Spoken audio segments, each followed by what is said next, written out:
last week's chapter, which I apologize for missing, did confirm that the Topiropo are down. Confirmed. Bit weird. We could have expected them to be around a bit longer. The durability was really built up. But with them down, the only main threats left, not counting Hawkins and Apu, and technically not counting Kaido or Big Mom, are King and Queen. And we got that end of the chapter with the dual attack panel on both King and Queen by Sanji and Zoro.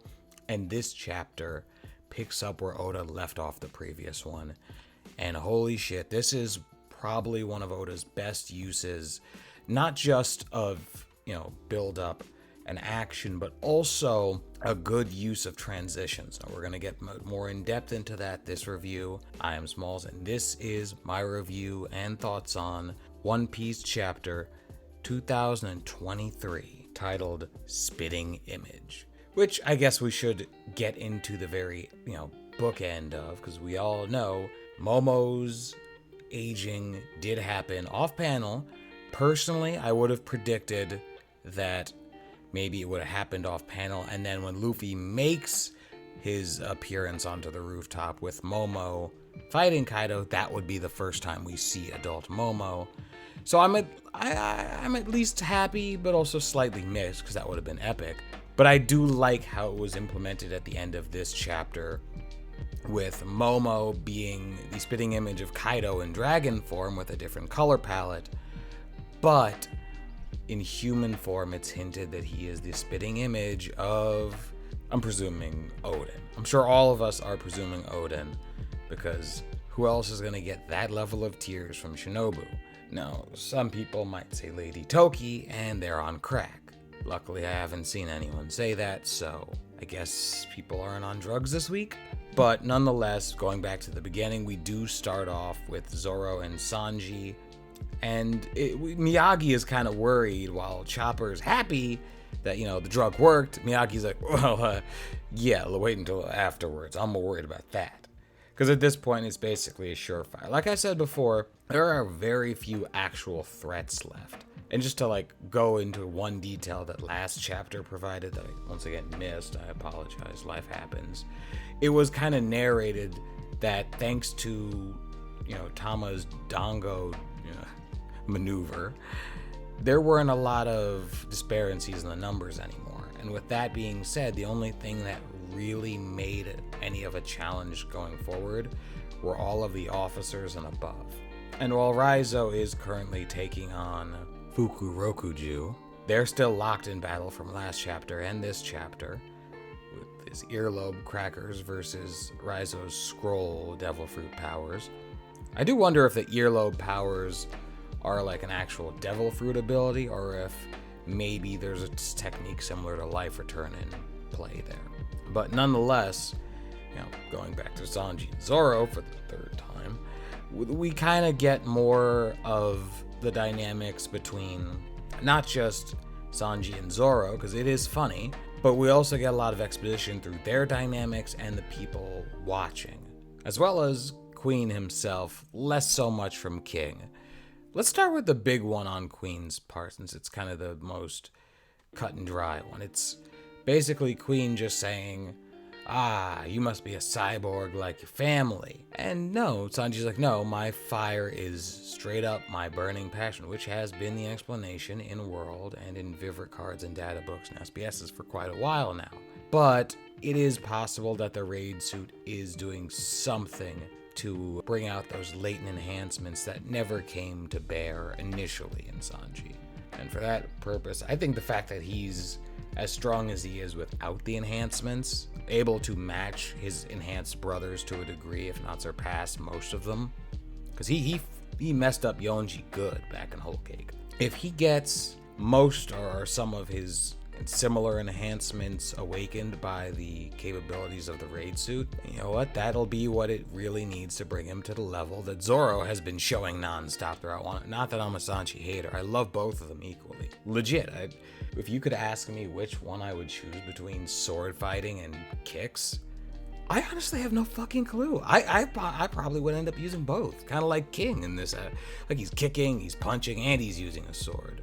he is using his sword in a different way. A lot of these trick swords have been coming out the blue, and I gotta say, it is absolutely amazing. And I do want to see more of where they come from. And another YouTuber, OD from Otaku Talk OD, said that maybe it's the liquor iron ore that was mentioned, I believe, back in Dressrosa. Now, if his prediction is right, I could see that happening, and I would friggin' love that. But we'll have to wait and see on that. I'm not putting any actual stock in it, but I would enjoy it, because you know what? If anyone can pull it off, it is Oda. But I don't want to stretch on much longer. Kind of just go over the fact that Marco is basically spacing out in the middle of battle, and Kawamatsu and Izo finally joined up with the battle, which is fair, because they were both with Nekomamushi as he came in and knocked Perospur away, which we will get to in a second. But my own bungling transitions aside, Oda has done the opposite of that and made each transition from scene to scene almost seamless, going from Sanji and Zoro versus King and Queen, well, right into the next of the calamities, which Queen did use by name, as well as a few other names, including the Lumerians, which I guess I'll delve more into at the end. But yeah, that was one of the last things we got before the transition, but not the last thing, as we finally got a little bit more of a overt hint or implication that Zoro is most certainly tied to Wano, being a dead ringer for the descendant of RYUMA, bringing back RYUMA's sword, which is fine. And also, brings credence to why Kawamatsu didn't stop Hiyori from giving him Enma. That's fine, but like I said, you talk about the plagues, and then boom, you get Jack versus Inuarashi, and Inuarashi does whoop his ass a bit. We get a little bit of a flashback to them saying that, I don't know where Raizo is. And it's funny, because when you look at that last page of that scene, and it stops, it has like the paneling for this one and the next page are almost identical, because both of them end with both Nekomamushi and Inuarashi in their Sulong forms. And it literally, if you look at the pages side by side, there you have their forms basically mirroring each other, and I friggin' love it. That is a perfect transition on Oda's part. Plus, they go to Raizo, who was mentioned 2 scenes ago, and then his line in that scene is, "Don't mock youth. Everyone grows in life, and Wano itself will watch over Lord Momonosuke's growth. We won't let the likes of you steal it." And that is ironic as fuck, because nobody's watching over Momo's growth except Shinobu, because Momo is now a grown 28-year-old. Same age as Yamato, looks like Kaido, looks like Oden, and the Heart Pirates shat themselves. Maybe Jean Bart didn't shit himself, but everyone clearly needs new trousers among the Heart Pirates.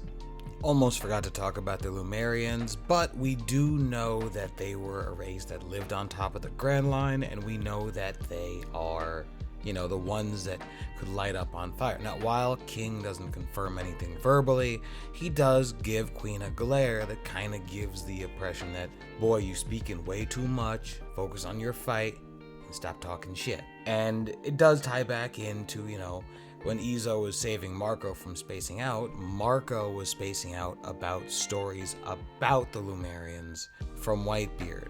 Now, this isn't going to be like a big theory or anything for me, but I'm not going to ignore that the possibility of the use of the word gods, at least in the official translation, may or may not have a connection to God Valley, but only because Whitebeard himself was in God Valley, because he didn't like to talk about his time with the Rocks crew. It would make sense why maybe he wasn't going to talk about it with Marco and the other Whitebeard pirates. So that's just me shooting my shot on that one. A great fucking chapter, and honestly, I can't wait until next week. So the next chapter will be released in 7 days, which is going to be great, no break. And I look forward to seeing what you guys have to say about this chapter. Once again, I apologize for not making last chapter. I will make sure to get the next chapter. I've had to be working a lot of weekends recently, and that is finally over. In fact, I have the weekend after next completely free, which may or may not coincide with a break for One Piece. But if it does, there are a few other things I want to tackle and talk about. Even though it's a little bit late, I do want to talk about the Bleach one-shot that is most certainly not a one-shot, but I was thinking of skimming over it back during the time of release, which I probably would have and then still did what I'm planning to. But I want to go through that entire thing in depth, and I will. I very much will. So look forward to that if you're a Bleach fan. And maybe I'll go over some other stuff that happened in Shonen Jump. I'll think about it. Now, until next time, I have been Smalls of Black Knight Anime and Manga. If you're not already subscribed, please do show your support. We are one away from 100 subscribers and then 800 more away from 1,000. Till next time, stay safe.